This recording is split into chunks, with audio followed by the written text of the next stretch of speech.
Across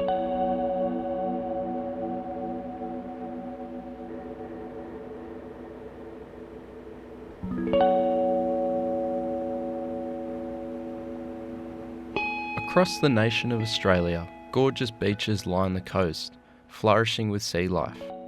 But beneath the waves lies a troubling issue: shark nets. These nets were introduced to Australia in the late 1930s, sold to the public as a way to protect them when swimming. The nets lay approximately 500 metres from shore, about 150 metres in length, and go as deep as 6 metres. Spanning between Wollongong and Newcastle, there are 51 beaches with shark nets, including the famous Bondi Beach. In the past decade, shark nets have become a major cause of concern across Australia. In the 2023 to 2024 Summer Shark Net Annual Report, it was found that out of the 255 animals caught in the nets, only 15 were target sharks, meaning 94 of marine animals caught in the nets weren't target animals.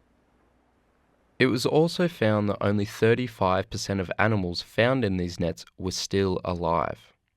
With 22 million Australian residents living on the coast, the natural beauty and wildlife is something many would like to preserve.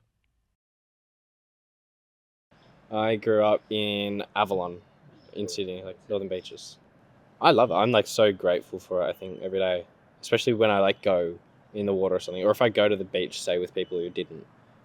And it's I'm just so glad that I feel safe in the water, or am confident and don't have to really worry about drowning or anything like that. Yeah. And I think it's also just great having such a beautiful place near home.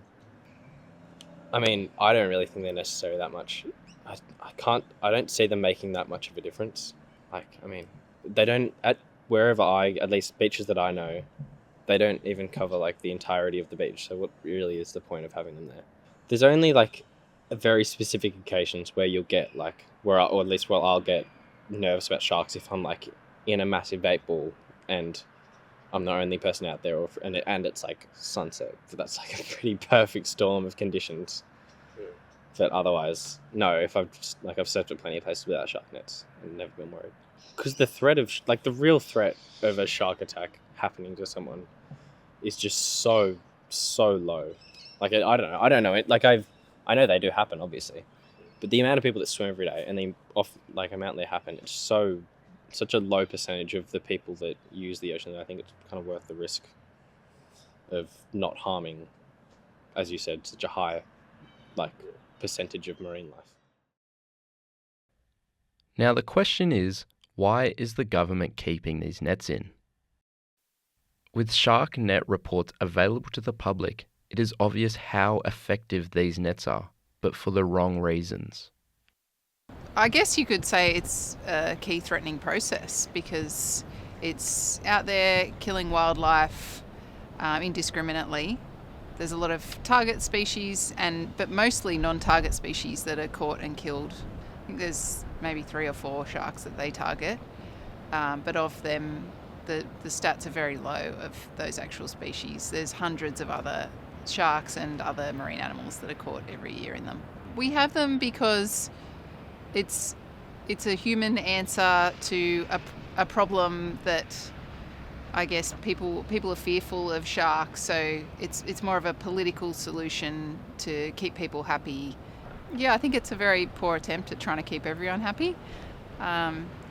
You can't just remove these apex predators and other animals from the ecosystem without there being flow-on effects. When you think about all the different ways that people can get hurt generally, like car accidents, pedestrian accidents, people falling off bikes, domestic violence, all those things that harm people in way, way, way bigger rates than shark attacks, and they don't get nearly the media. So I would say it's politicians just answering the media's over-exaggeration of the risk of sharks.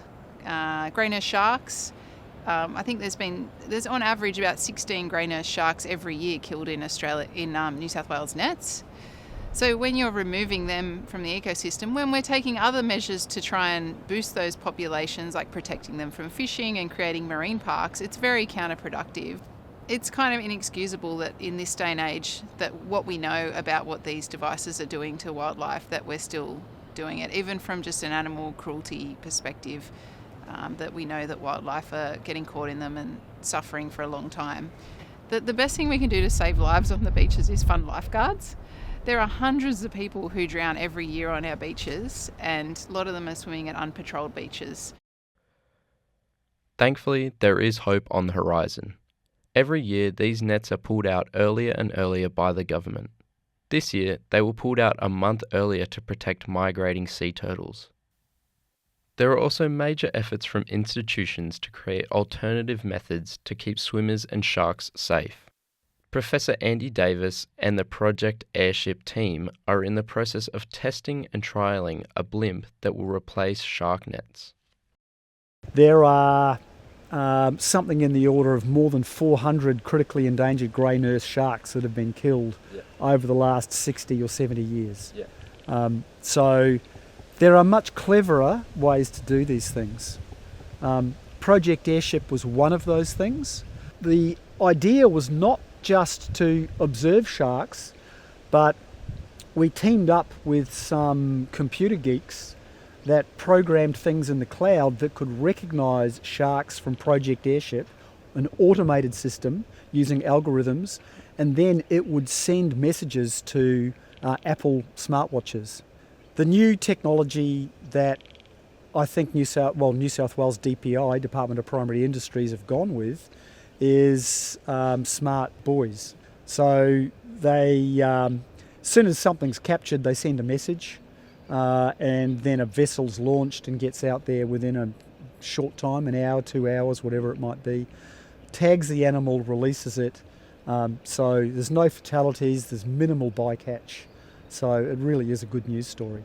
I mean, personally, I don't think the target species should be removed from the water anyway, and this new technology is really all about capturing them, tagging them and releasing them, and I think that's much more appropriate. The problem with shark nets is that they capture a whole range of bycatch that's either harmless or they are sharks that are not target species, and usually it kills them.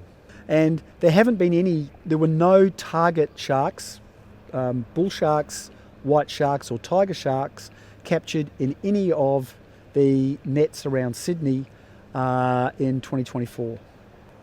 Turtles, dolphins, other harmless rays, including manta rays and cow-nosed rays. Whales get entangled. One human has even been entangled in a shark net and I think lost his life. Now, saw sharks occurred here and they are now in very serious trouble. They're really only in the Gulf of Carpentaria in Australia or along the West Australian coast.